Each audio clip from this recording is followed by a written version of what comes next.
Je connais.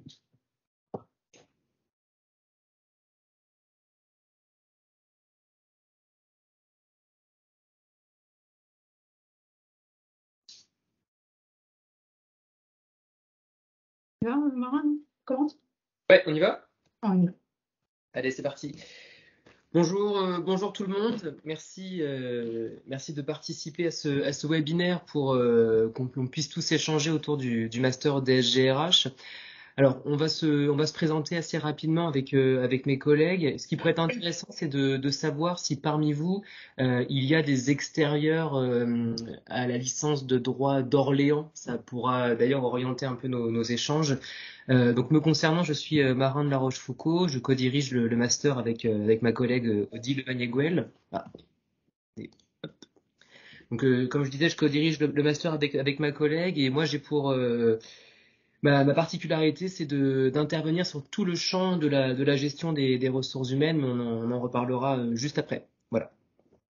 Odile, puis après Fanny. Oui, bah, donc moi c'est Odile Vanier-Gouel et je co-dirige le master avec mon collègue euh, et, et donc moi c'est plutôt le champ droit du travail. Bonjour tout le monde, donc Fanny Pio, je suis chargée d'apprentissage pour la formation et mon rôle c'est de vous accompagner dans votre recherche d'alternance et après tout au long de votre apprentissage. J'ai fait Peut-être que super nos court. étudiants pourraient se présenter, hein.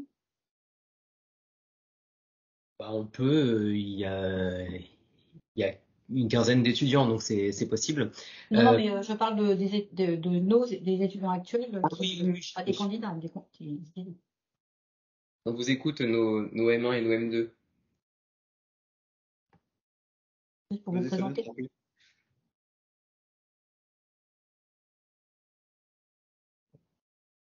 Non, vous. Loïc. Eh ben, je vais commencer du coup. Ah oui. Euh, vous m'entendez bien? Oui, Bonjour à toutes et à tous. Donc moi c'est Gilles Loïc. Je suis en M2, j'ai intégré le master donc l'année dernière. Pour mon M1, j'ai choisi de la faire en formation initiale. Donc à l'issue de l'année, j'ai fait un stage. Et cette année, je suis en alternance donc chez John Deere. Et j'ai des missions plus tournées sur les relations sociales et le droit social en général. Je fais un peu de ressources humaines, mais c'est plutôt à la marge. Vraiment, mes missions sont concentrées relations sociales. Mais on pourra revenir dessus plus tard si vous avez des questions sur cette matière. Je prends la suite si vous voulez bien. Bonjour, donc moi c'est Léa Dacosta, également étudiante en Master 2. Je viens de Nantes et j'ai décidé de rejoindre le Master il y a maintenant 2 ans.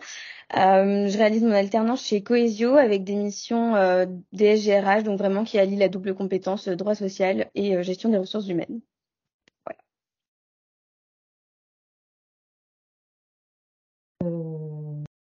Pauline? Xavier? Bonjour, donc moi c'est Monsieur Guardavier, donc je suis M1 actuellement et donc je suis en formation en alternance à la DES du Loiret, donc j'ai plus des missions de droit social que RH. Voilà. Xavier? Je pense que la dette, Oui, tout le monde connaît. la DES du Loiret, donc c'est la direction départementale de l'emploi, du travail et des solidarités, donc c'est le niveau départemental du ministère du Travail en quelque sorte et c'est là où se trouve l'inspection du travail. C'est plus clair peut-être. Solène? Bonjour, moi c'est Solène Manchon. Je viens initialement de l'université de Rouen et je suis en formation initiale. Donc je suis en M1 et je n'ai pas d'alternance parce que je choisis de ne pas en faire en première année et du coup l'année prochaine j'en aurai une comme tout le monde. Tim? Bonjour, je m'appelle Maxime, donc moi je suis en première année également de master. J'ai fait ma licence à Orléans, mais moi je suis originaire de Besançon et j'ai choisi de faire ma première année en alternance et je l'ai fait chez un équipement automobile qui s'appelle Forestia. On n'a pas une super connexion, Maxime. Ou alors ça vient de moi. Mais je pense pas. Pareil, désolé, je crois que. Alan? Bonjour à tous, moi c'est Alan Robert, je suis un pur produit orléanais pour le coup. J'ai commencé le M1 en alternance, maintenant je ne suis plus en alternance pour le M1, et comme tout le monde l'année prochaine je serai en alternance. Ok. Merci. On a présenté tout le monde. Oui, très bien. Laura, tu veux commencer? Oui, ce qui nous intéresserait, c'est tout d'abord de savoir, est-ce que parmi vous, il y a des étudiants extérieurs à l'université d'Orléans? Peut-être en levant la main, ça te donnerait un petit échantillon.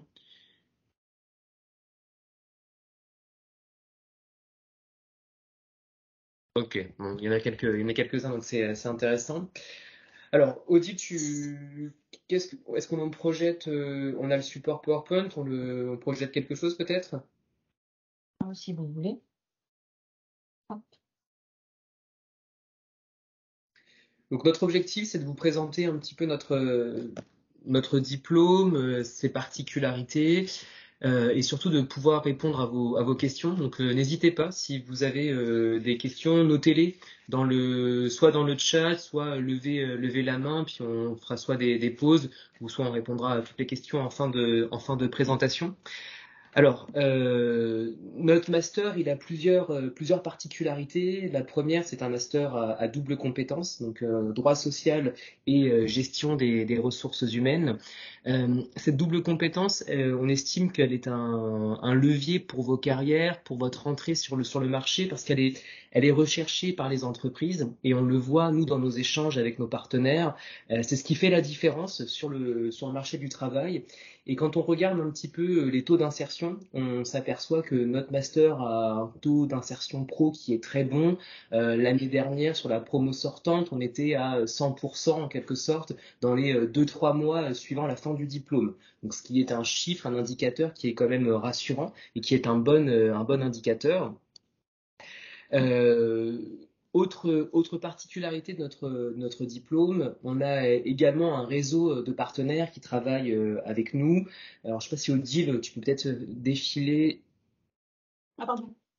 Parce que j'ai pas la main, du coup, je raconte, mais je ne sais pas si je suis dans les clous des slides. Pas du tout. Ah, si, regarde, double compétence, c'est écrit. Ouais, ça va. Hop, donc voilà, je vous le disais, on a pas mal de partenaires avec qui on travaille, notamment tout ce qui est donc DREDS, ANDRH, la Cour d'appel, la RAD. Donc, on pourra revenir sur l'ensemble de ce réseau. Une de nos forces également, c'est nos anciens. On a un réseau d'alumni qui commence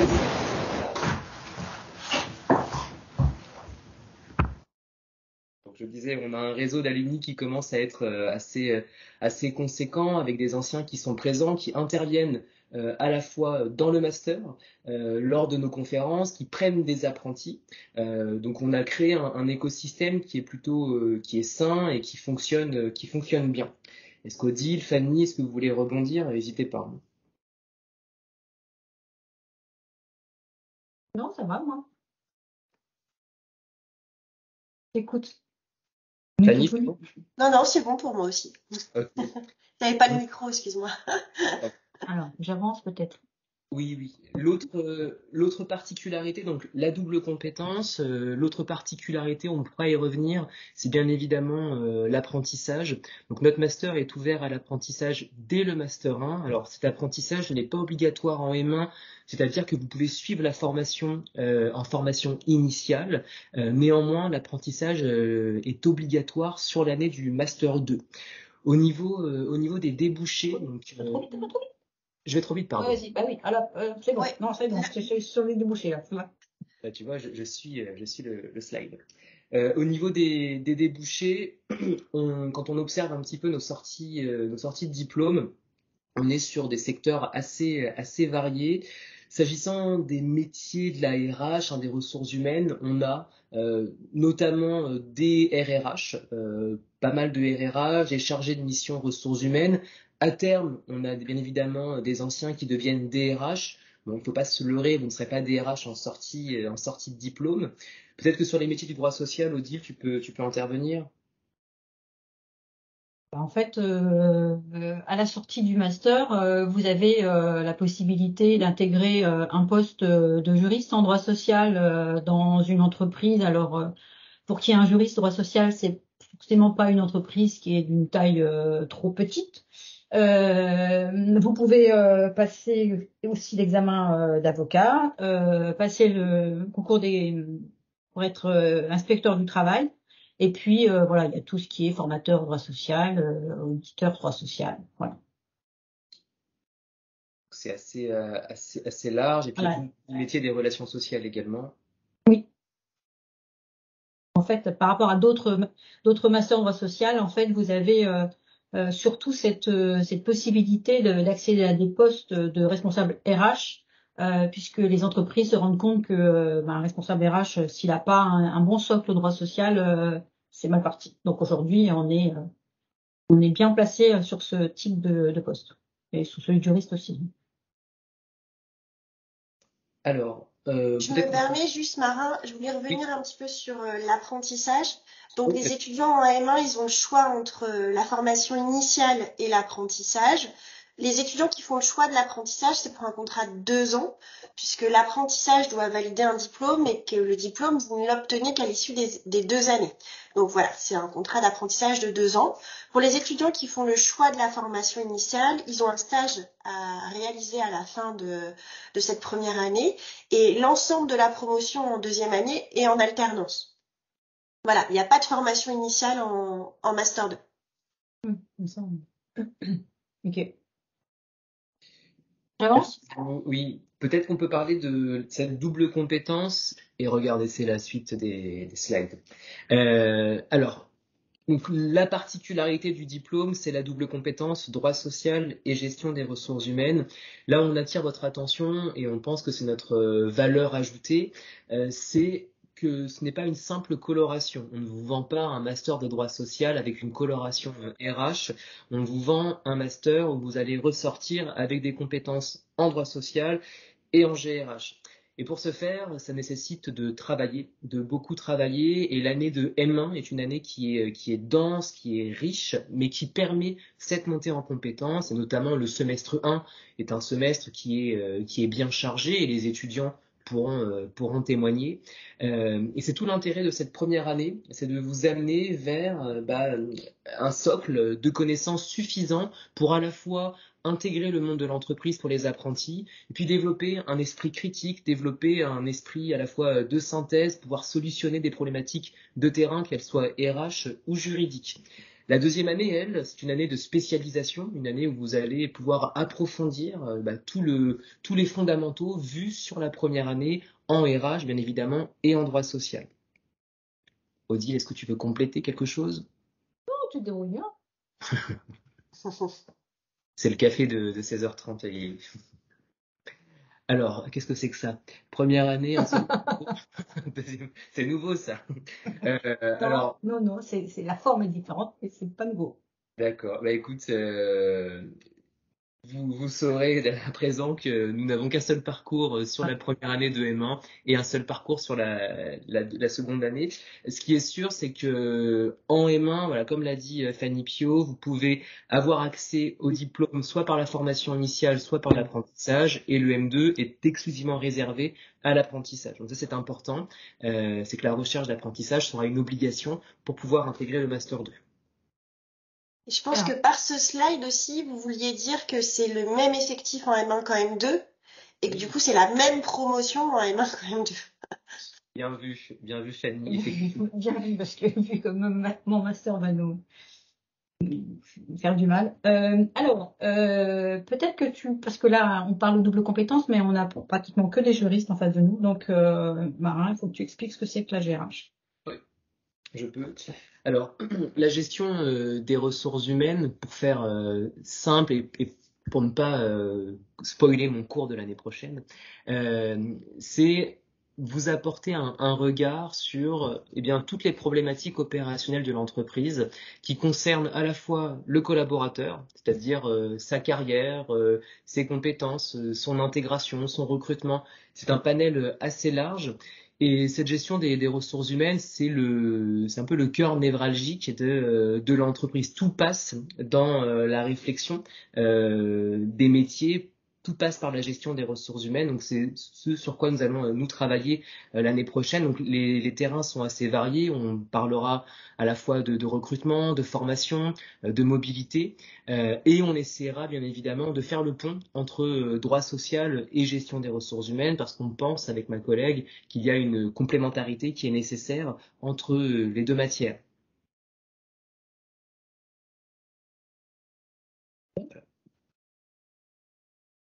On peut peut-être s'arrêter là pour voir s'il y a des questions sur la double compétence déjà? Non? Non? Tu penses quoi? On peut, mais je vois pas de main levée ni de questions dans le chat. Ouais. Mais Avez-vous des questions? Si, non, c'est quelqu'un qui arrive. Est-ce qu'il y a des questions? non, je n'en vois pas pour le moment, mais en revanche, on peut continuer sur donc la sélection. Elle se fait bien évidemment à l'entrée de la première année. Donc, a priori, vous avez déposé votre dossier sur la nouvelle plateforme. Cette entrée dans le master, elle conditionne donc, bien évidemment la première année. En revanche, pour passer en deuxième année de master, il faudra bien évidemment valider l'année de M1. D'accord ? Vous n'intégrez pas le M1 et le M2 par la sélection, vous n'intégrez que le master 1, et l'année de master 2, elle est bien évidemment accessible si vous validez le M1. Ok, on y va. Je continue. Enfin, tu continues. Tu es bien parti, je trouve. Ah, qu'est-ce que c'est après? Tu fais moi alors. C'est la première année. Ah, tu veux que j'avance peut-être? Alors, est-ce qu'il y a la maquette, c'est ça? Oui, faut commencer à parler du projet co. On va vous présenter la première année et les étudiants présents pourront en discuter avec vous. Il y a trois temps forts. On ne vous le cache pas, hein, ce sont des années qui sont chargées, qui sont denses, mais vous êtes là pour ça. Trois temps forts, bien évidemment, l'enseignement et tout le socle théorique, académique que l'on va pouvoir vous apporter, les projets collectifs et l'apprentissage ou le stage, ou je mettrais, parce qu'on peut aussi en parler, hein, la montée en compétence des formations initiales. Parce que si vous n'êtes pas en apprentissage, vous êtes suivi par ma collègue et moi-même, et vous allez être associé à de nombreux projets pour vous faire monter en compétences. Alors, avant de parler des projets collectifs, Odile, peut-être qu'on peut aller sur l'enseignement. Je vois la slide d'après, c'est la maquette. Voilà. Donc au niveau du semestre 1, on a une répartition plutôt bien équilibrée entre des matières de droit social et des matières de gestion et de gestion des ressources humaines, avec de l'anglais.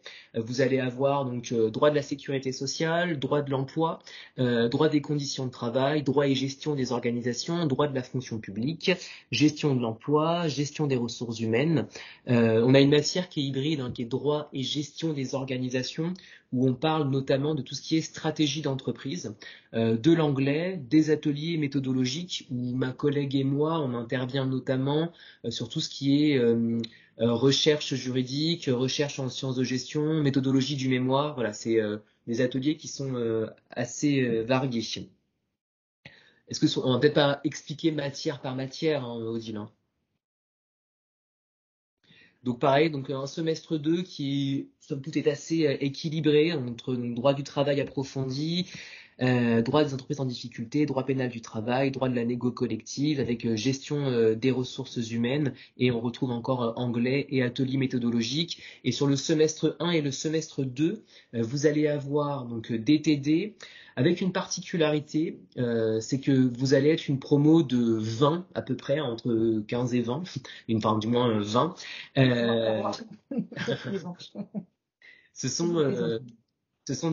C'est un petit effectif, d'accord. La cohorte est très, très faible, donc il va falloir quitter la posture de l'étudiant derrière son PC qui prend simplement des notes ou qui a réussi à récupérer un cours quelconque pour suivre. Ça, c'est des étudiants qui n'ont pas leur place au sein de notre master. tout le long, vous allez être sollicité à débattre, à réfléchir, à participer. Les cours sont construits en ce sens. On essaye de quitter la posture du cours descendant. Bien évidemment, il vous faut des connaissances. Donc, on est là pour descendre de la connaissance, mais on est surtout présent dans une discussion. Il y a un aller-retour qui est fait entre vous et nous, et on a besoin de ça.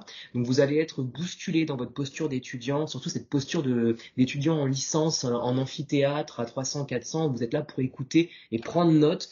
Ça se termine très rapidement dès l'entrée du M1. Vos camarades pourront le souligner. Donc ces cours, que ce soit CM ou TD, sont des cours qui sont très participatifs. Et on attend de vous que vous ayez cette posture, une posture où vous soyez dans la réaction et dans la construction de nos enseignements. Voilà, Odile, souhaites-tu rebondir? Non, tiens, il y a une question. Hop. Même, je crois bien. Non? Il va y avoir des questions? Oui, bonsoir. Bonsoir. Je voulais savoir en quoi consistaient les ateliers méthodologiques, s'il vous plaît.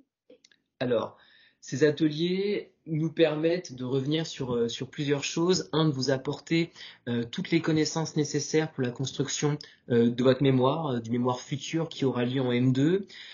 C'est des ateliers où on apporte de la méthode, que ce soit de la méthode juridique, de la méthode RH, comment construire un audit, comment faire de la recherche sur des bases de données juridiques, des bases de données RH. Voilà, c'est assez varié. Il y a pas, ça dépend surtout aussi du moment, de l'actualité et de la promotion.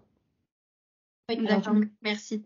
Oui, moi je vais rajouter quelques précisions concernant les ateliers méthodologiques plutôt juridiques.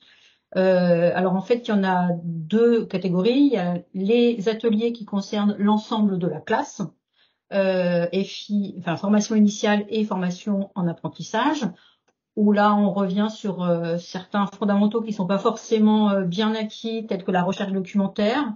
On travaille aussi sur des manières de travailler et différentes qui se rapprochent de ce que on va vous demander en entreprise.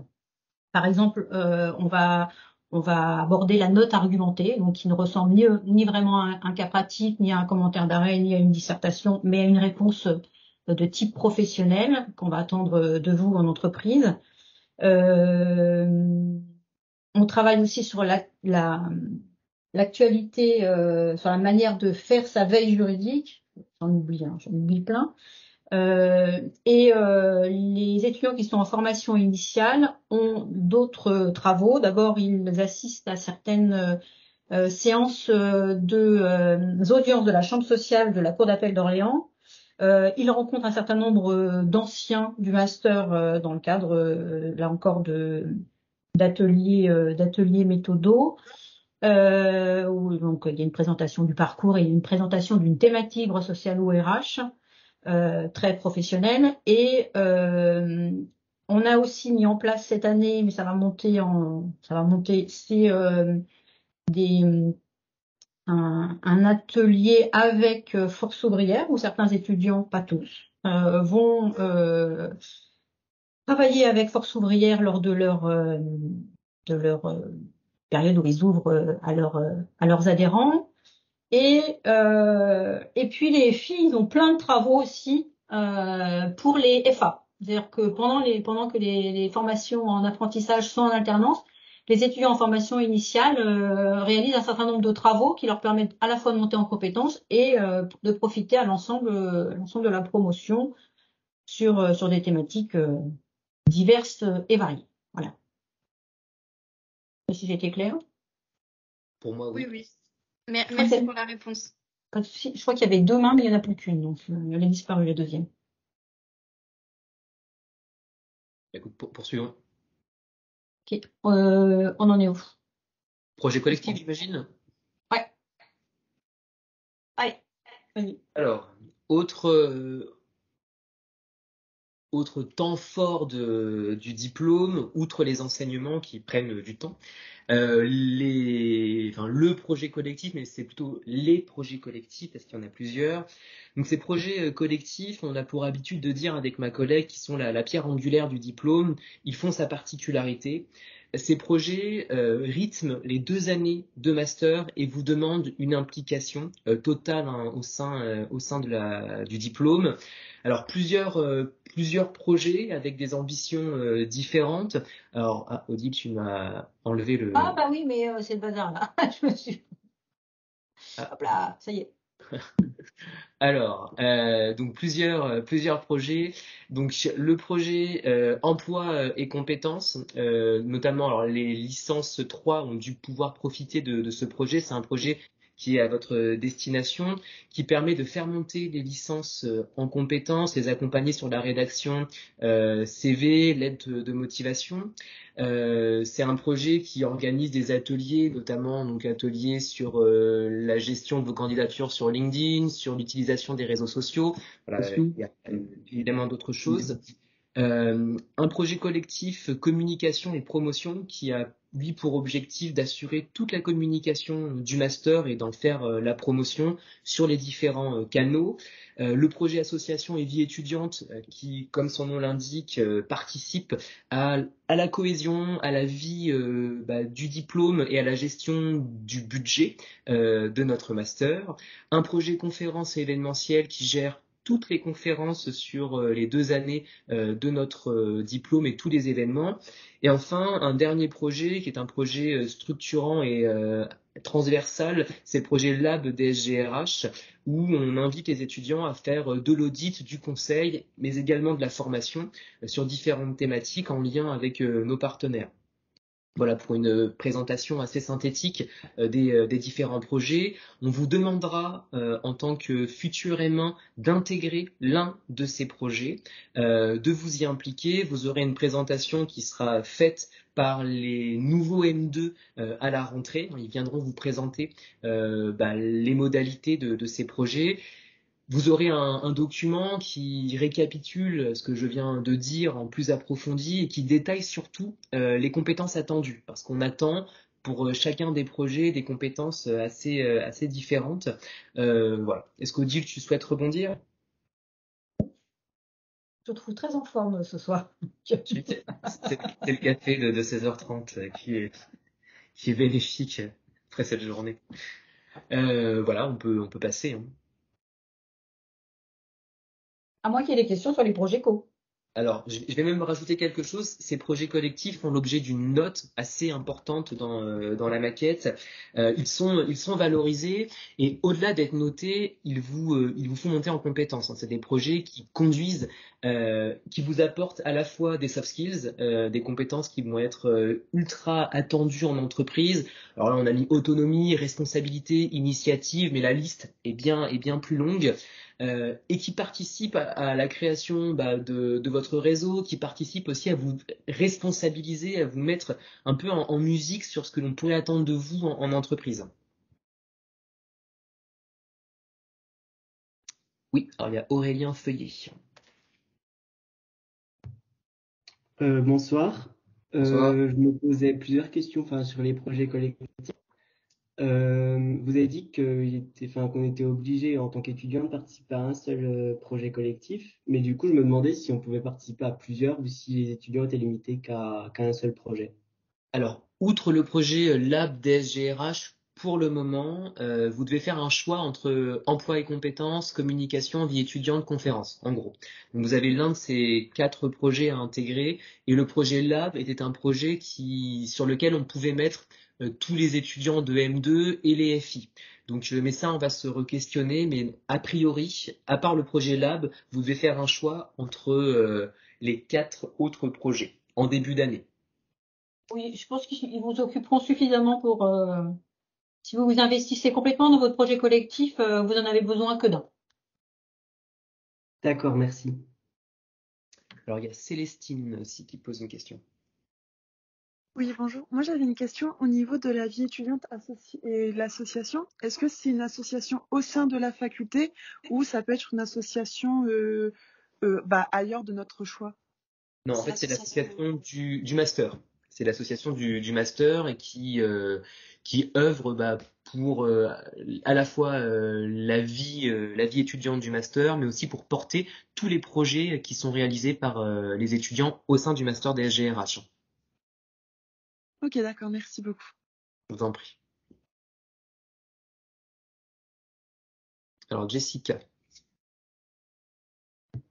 Bonjour, je voulais savoir du coup si on s'engage donc dans un des projets la première année et c'est pour les 2 ans ou c'est par exemple possible en M2 de changer de projet? Alors, c'est possible selon les mouvements, selon la mobilité au sein des projets. A priori, vous vous engagez pour 2 ans, mais rien n'est immuable. Donc, tout dépend du contexte sur la deuxième année. D'accord, très bien, merci.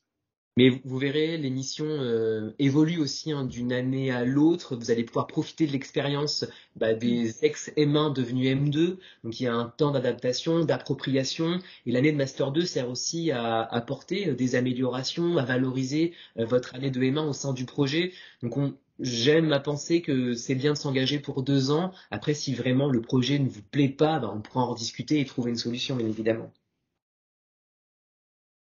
Merci. Je vous en prie. Odile, on peut avancer peut-être.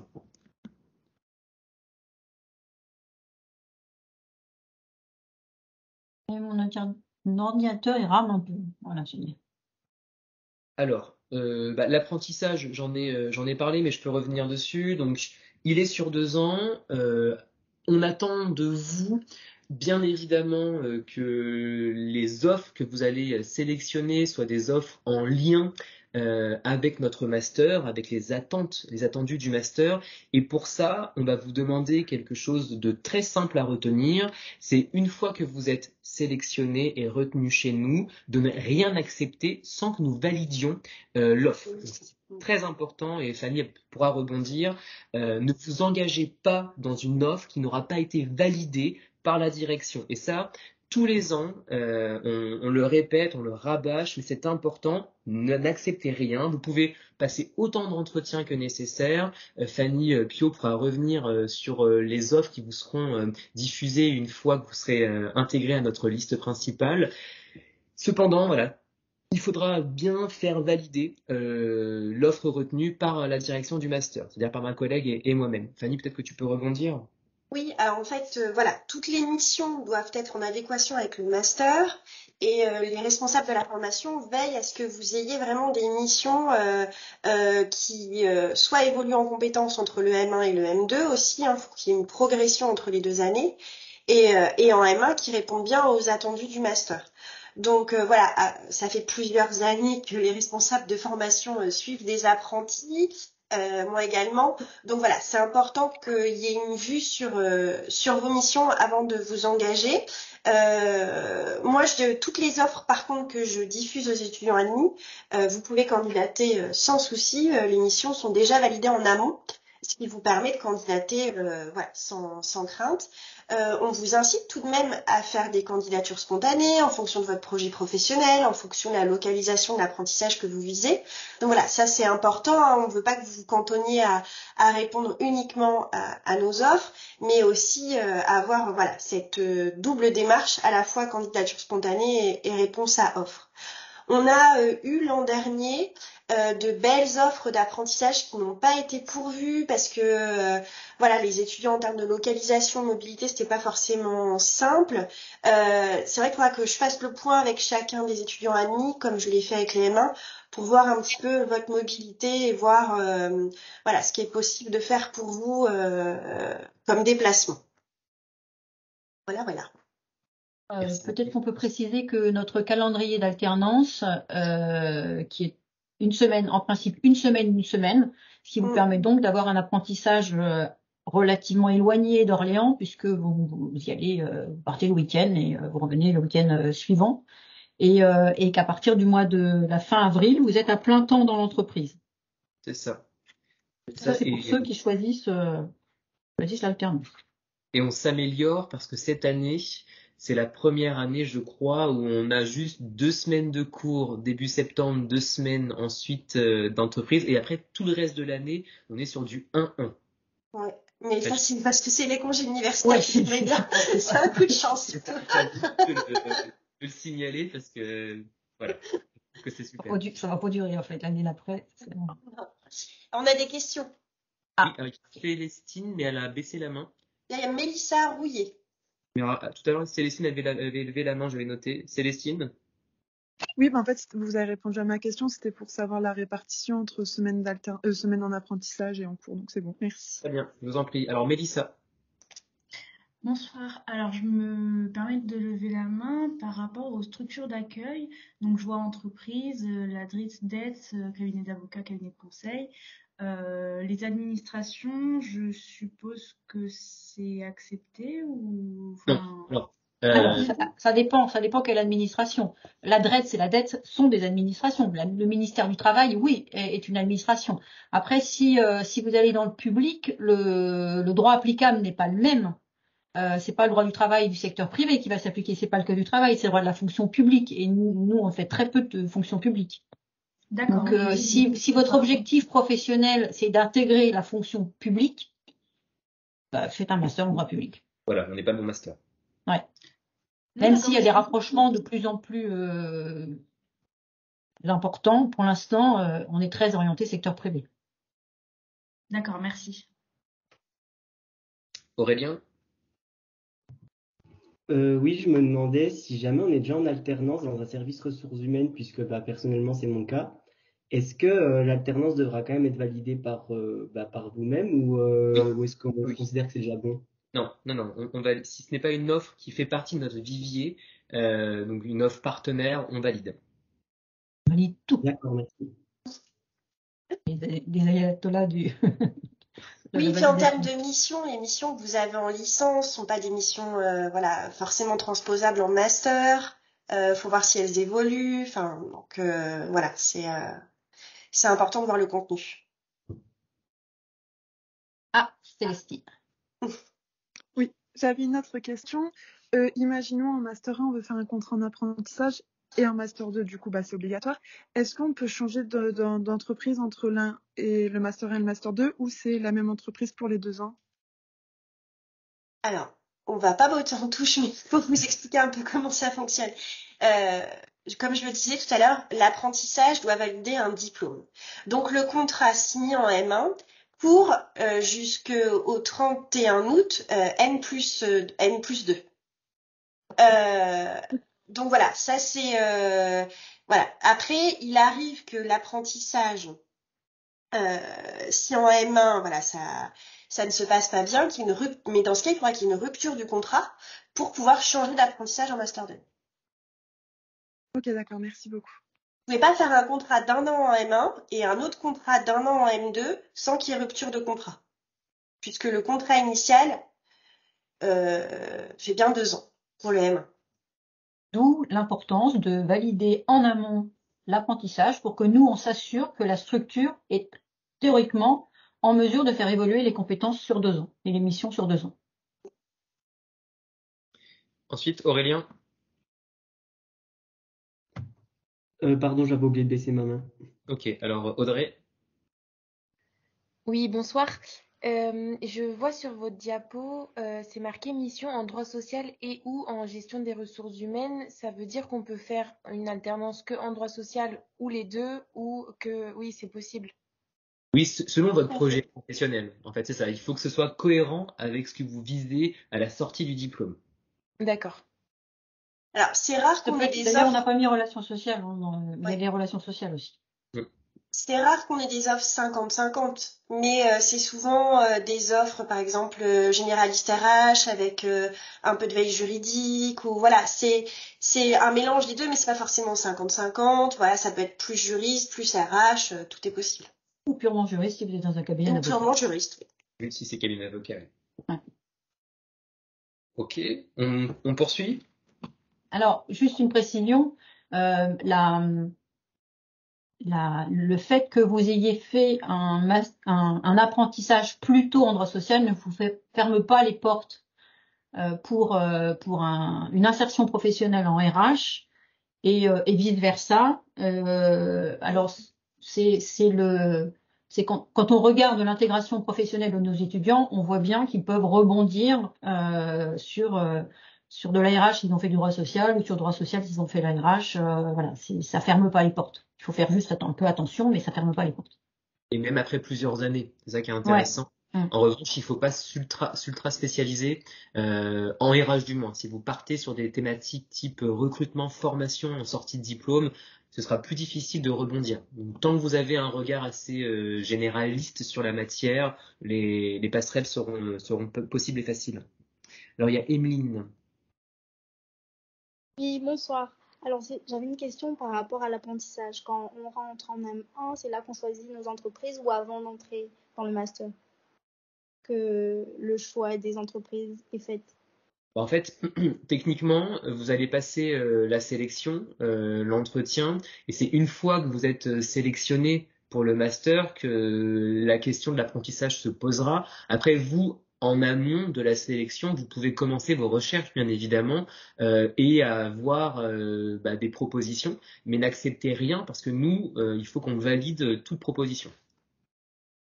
D'accord, ok, merci. Je vous en prie. Et donc, à la question de faut-il que j'ai un apprentissage pour entrer en master? Non. Non, parce que vous pouvez faire le choix de la formation initiale. Et est-ce que si j'ai un apprentissage, je vais être pris parce que j'ai déjà mon contrat? Non. Non plus. Non, ça ne change C'est pas. la sélection pédagogique qui prime. Après, évidemment, si vous avez un apprentissage en plus, ça fait partie des critères de sélection, Oui. comme tout un tas de critères. Ça suffit pas. Voilà, c'est ça.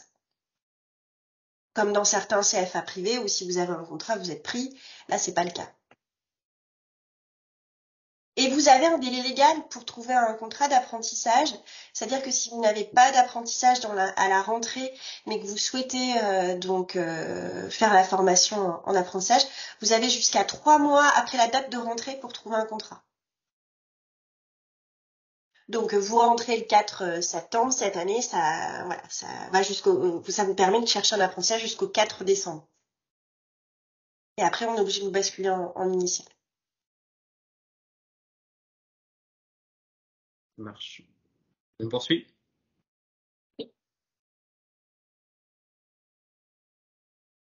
Alors, tiens, formation initiale sans apprentissage. Donc, en M1, vous allez avoir le choix soit de partir sur la voie de l'apprentissage, soit d'être en formation initiale. Pour la voie de l'apprentissage, c'est assez simple. Une semaine en cours avec nous, une semaine en entreprise à mettre en pratique ce que vous aurez appris avec nous.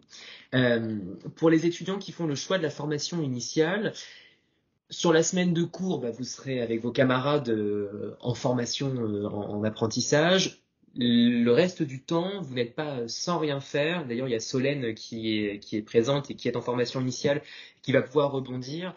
Donc durant ce temps, nous, on essaye de vous apporter un maximum d'opportunités, de travaux. On fait des rencontres, des ateliers, qu'ils soient méthodologiques, on peut faire des points de cours. Voilà, il y a un suivi, il y a un corps à corps qui est fait un petit peu avec vous sur ce temps pour que vous puissiez monter en compétences et que ce temps de formation initiale hors cours ne soit pas un temps où il ne se passe rien.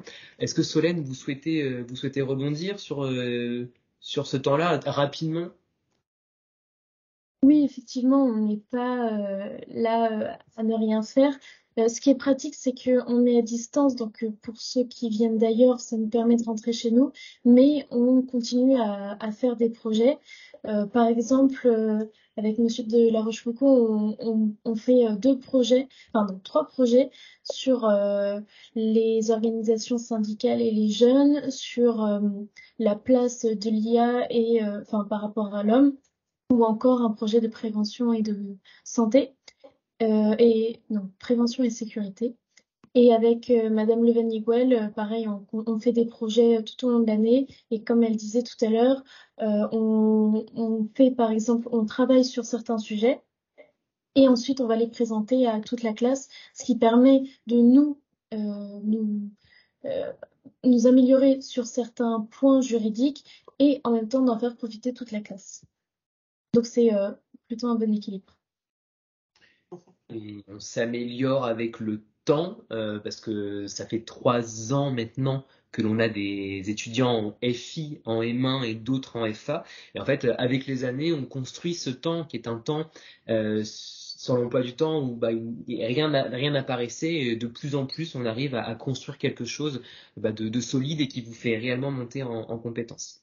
Voilà, mais vous pourrez reposer vos questions en fin de présentation et notamment aux étudiants qui sont passés par la voie de la formation initiale. Donc sur cette partie FI, merci beaucoup Solène. Il y a un stage qui peut être fait à partir de mi-avril, mais il y a les partiels, donc début mai jusqu'au mois d'août.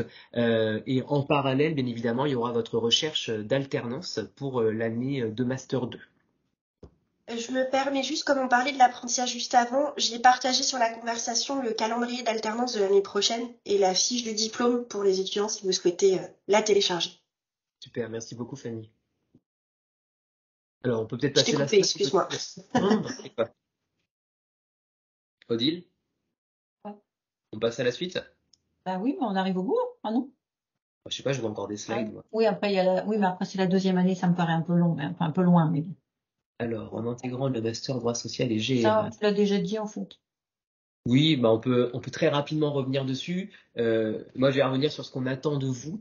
Dans nos recrutements, on cherche des étudiants qui vont être impliqués et qui vont faire preuve de dynamisme et avec un vrai sens de la rigueur et un goût pour le travail.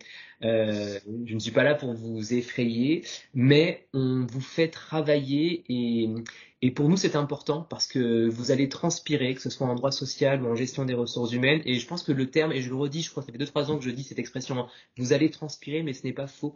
On vous travaille au corps, vous avez une charge de travail en M1 qui est conséquente, mais nécessaire. Elle fait partie de votre montée en compétences.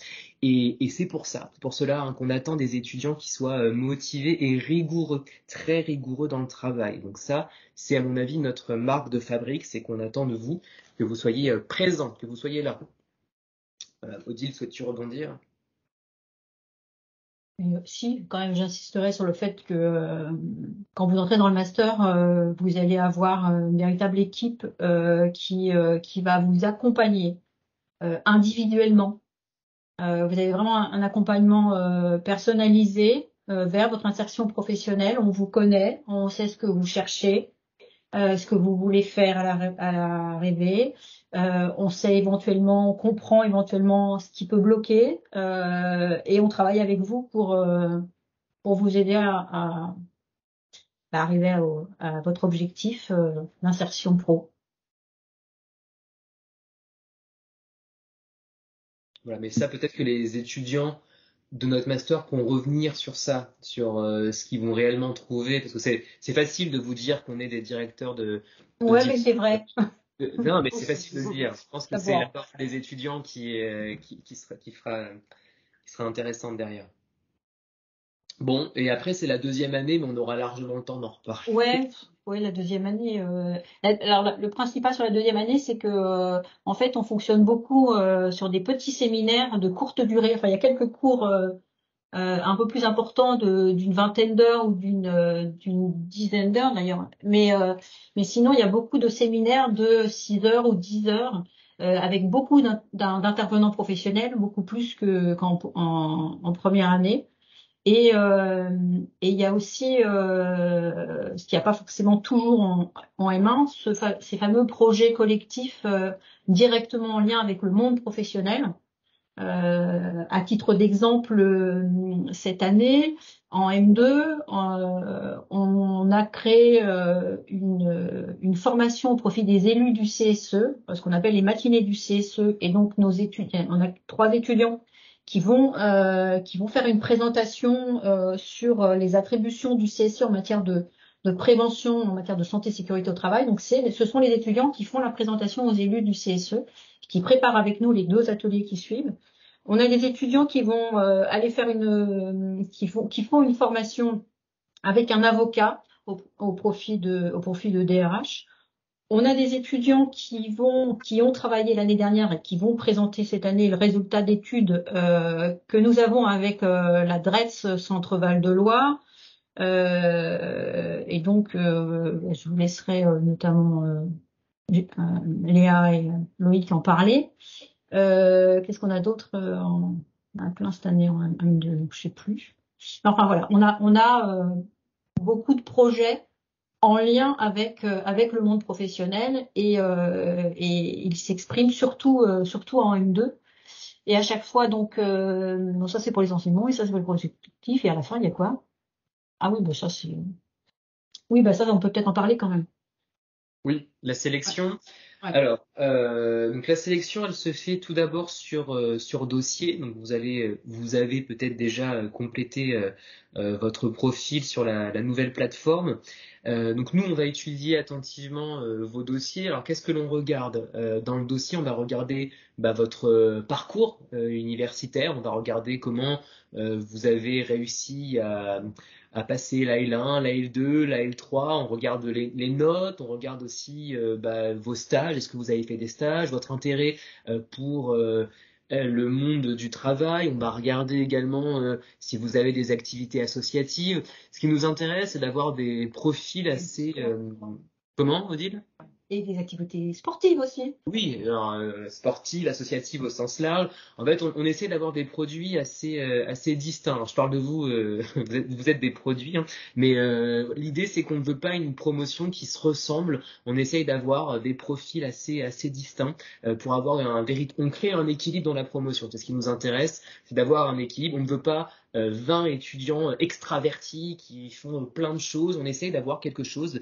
On crée un écosystème avec une multitude de profils. C'est ce qui nous intéresse et c'est ce qui semble bien fonctionner au regard des années passées. Voilà. Avez-vous des questions? Odile, tu veux rebondir? Ah non. Non. Bon. Est-ce que vous avez des questions? C'est le moment, hein. Faut y aller. Ouais, donc entretien, donc sélection sur dossier, puis entretien. Donc derrière, on viendra créer une liste principale, une liste d'attente. Peut-être que ça, on aura l'occasion d'en discuter. Non, ça change. On est obligé De classer. de classer tout le monde. Oui, c'est ça a changé, pardon. Ouais. Je suis pas encore Et alors, non, mais je vais quand même, il faut que je donne une information sur la plateforme, là, parce que là, c'est le bazar. Si vous allez sur la plateforme, vous allez trouver aujourd'hui 2 lignes. Depuis cet après-midi, il y a 2 lignes. Une ligne FI, une ligne FA. Donc, bon, vous me mettez où vous voulez, ça n'a pas d'importance pour nous, puisque vous avez cette possibilité de partir sur de la FA et changer d'avis, ou partir sur de la formation initiale et changer d'avis. Donc, peu importe où vous vous mettez, pour nous, ça n'a pas d'importance. Oui, c'est à l'inscription. Par contre, ce qui est indiqué et qui est faux depuis aujourd'hui, c'est que on prendrait 20 FI et 20 FA. Donc ça, non, on prend 20 personnes. C'est les joies de mon master. Donc voilà, c'est que personne ne maîtrise cet outil. Donc dès qu'on fait un clic de trop, ça voilà, ça s'entraîne ça. Donc c'est bien 20 étudiants en master et pas 40. Emeline, je la sens. Alors attends, peut-être il y a un. Moi j'ai Ah, un c'est ordre. pas dans l'ordre? J'ai Audrey d'abord. D'accord. Oui, c'est par rapport aux entretiens. C'est mis que c'est le 10 et le 11 mai, je crois. Je voulais savoir si c'était possible de le faire en visioconférence parce que pour les partiels, on n'est pas encore au courant de tout ce qui La date est... a changé. Oui, on a changé la date. 1er et 2 juin, mais ça vous allez avoir une information. La date c'est 1er et 2 juin. Ah d'accord, ok. Oui, parce que ça effectivement, ça tombait pendant certains partiels, donc on a préféré changer. Donc ce sera le 1er et le 2 juin. Et au niveau de, alors au niveau de on vous laisse le choix entre présentiel ou distanciel pour les modalités d'entretien. Il faudra juste le préciser à notre gestionnaire pour qu'on puisse organiser les entretiens en distanciel. Voilà. Donc Audrey, c'est fait. Aurélien?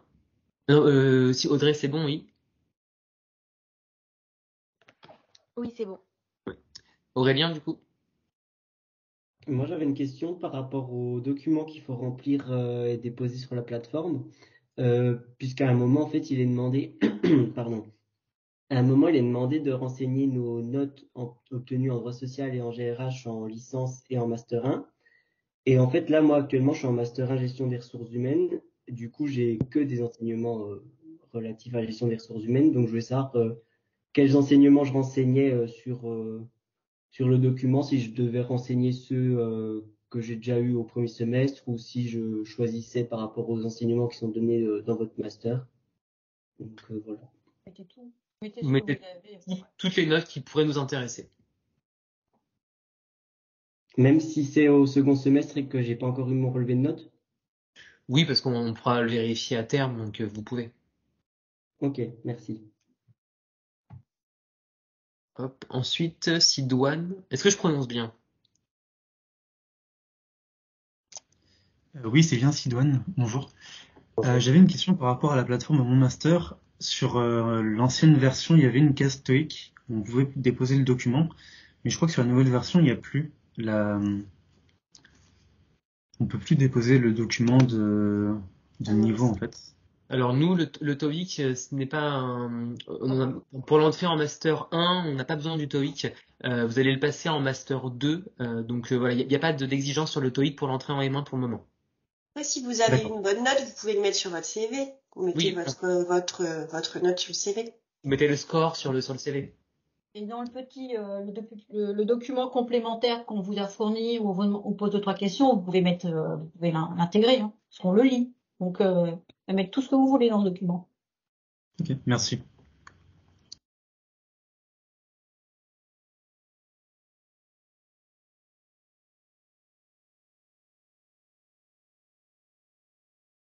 Est-ce que vous avez d'autres questions sur le contenu de la formation?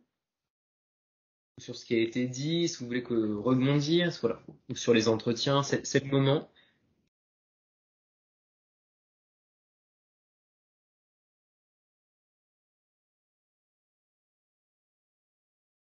Alors je suis désolé, je vais massacrer le prénom.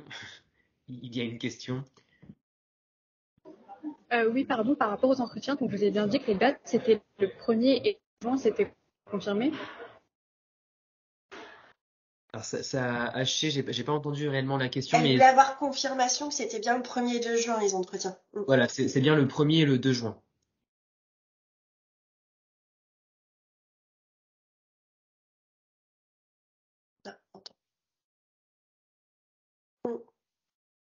Est-ce que tout est bon pour vous? Parce que là, nous, on va s'en aller et on va laisser la place à nos étudiants pour que vous puissiez échanger avec eux sur la manière dont le master fonctionne. Mais donc, il faut en profiter pour tout ce qui concerne le contenu de la formation, les modalités. Enfin voilà, si vous avez Alors Manon. Oui, juste pour rebondir sur l'alternance, si je comprends bien, du coup, à partir du moment où on a la réponse favorable quant à notre intégration du master, donc fin juin, il faut qu'on s'empresse du coup de chercher une alternance pendant l'été, si on n'a pas même commencé avant. Et on peut vous contacter durant tout l'été quasiment, je suppose, pour que vous puissiez valider justement ce choix d'entreprise. Alors durant Oui, bien sûr. Mais Non. justement, je voulais savoir si enfin, je suppose que vous êtes quand même relativement disponible pour nous répondre sur ce point. D'accord.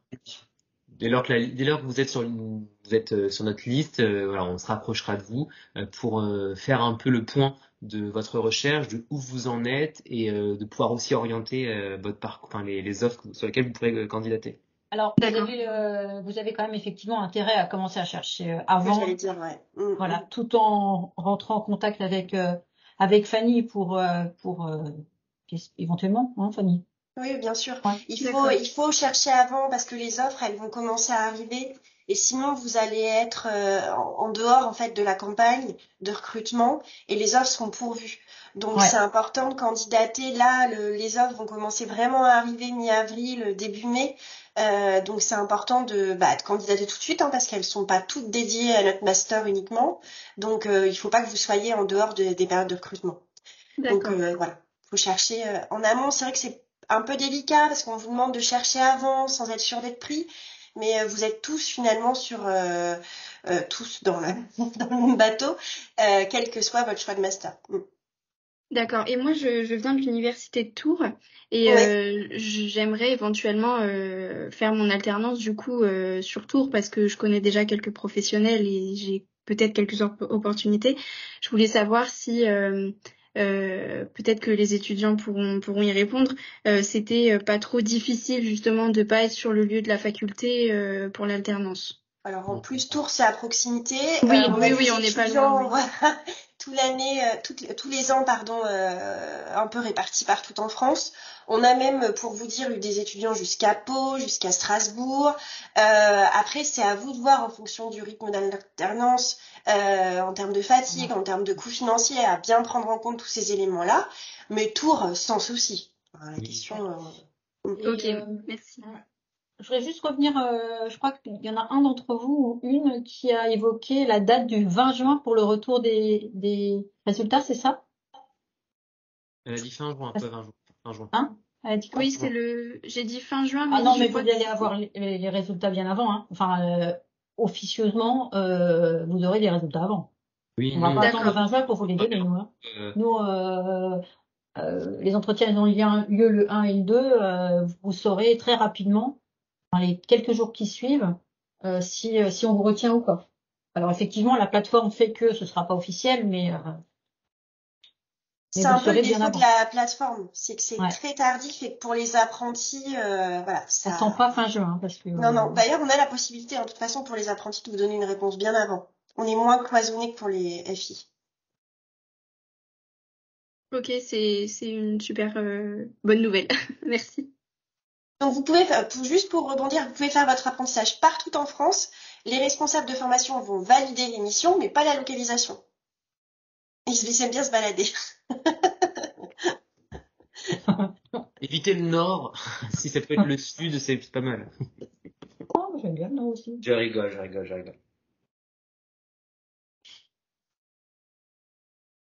Alors, est-ce qu'il y a d'autres questions pour nous?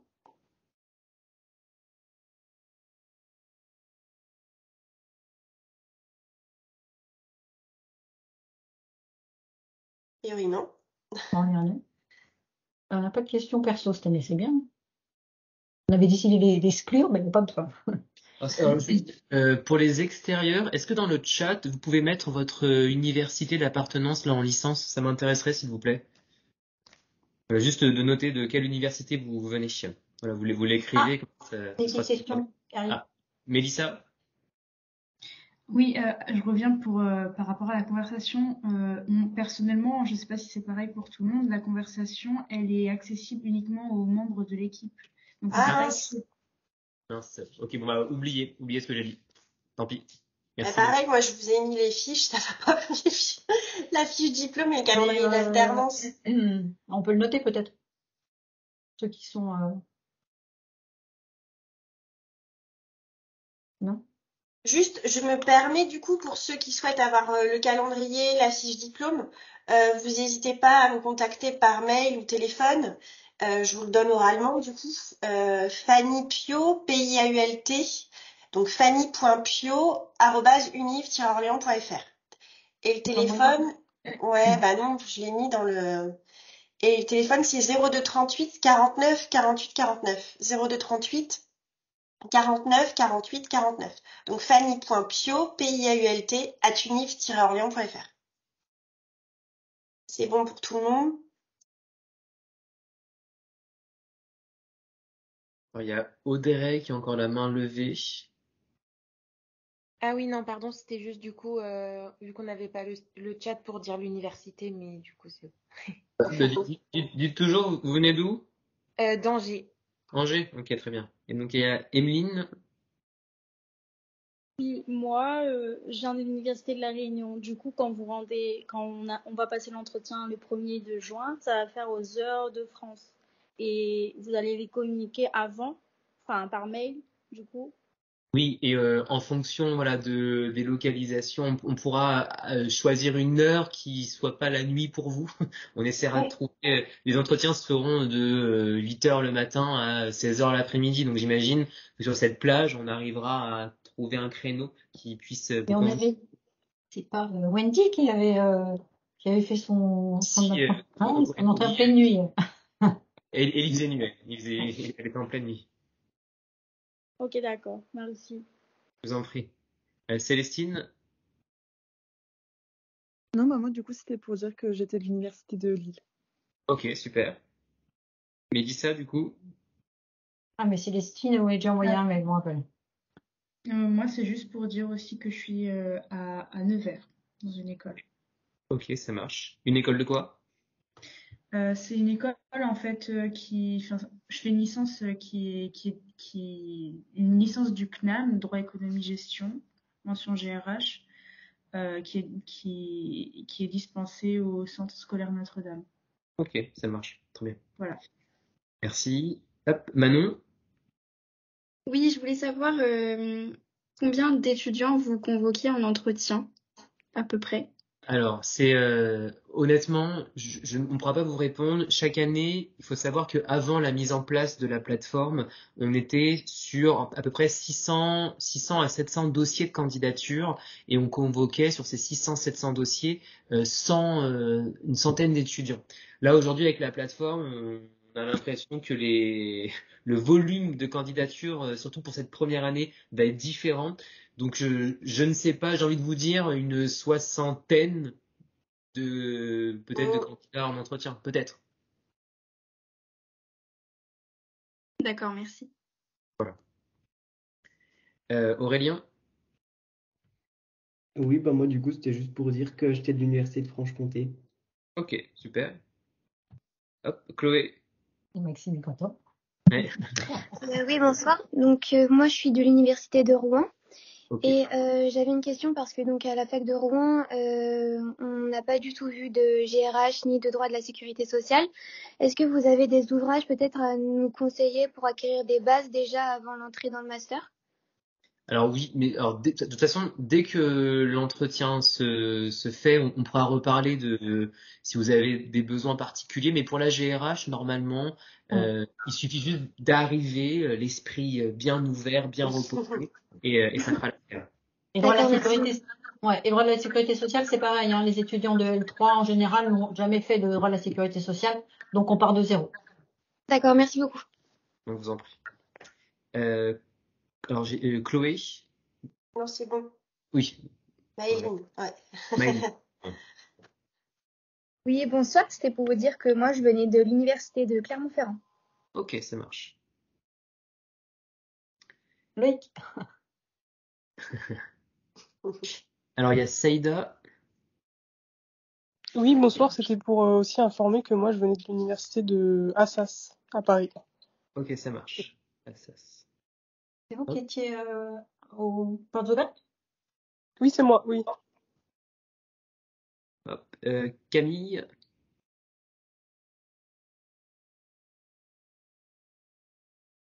Ah, j'entends pas du tout, je sais pas si c'est moi. Non. Pas toi. Attention. Ah, puis elle peut pas écrire dans le chat, du coup.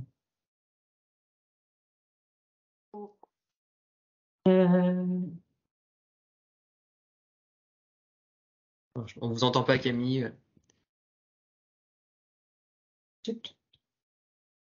Alors Solène. Oui, je voulais dire à Camille qu'elle peut très bien envoyer si vraiment elle peut pas communiquer, un message, par exemple sur le Instagram du master, et je regarde tout de suite et je peux dire de quelle université, ou je peux poser la question à sa place. Super. J'ai pensé quelque chose et je l'ai oublié. Je sais plus ce que c'est.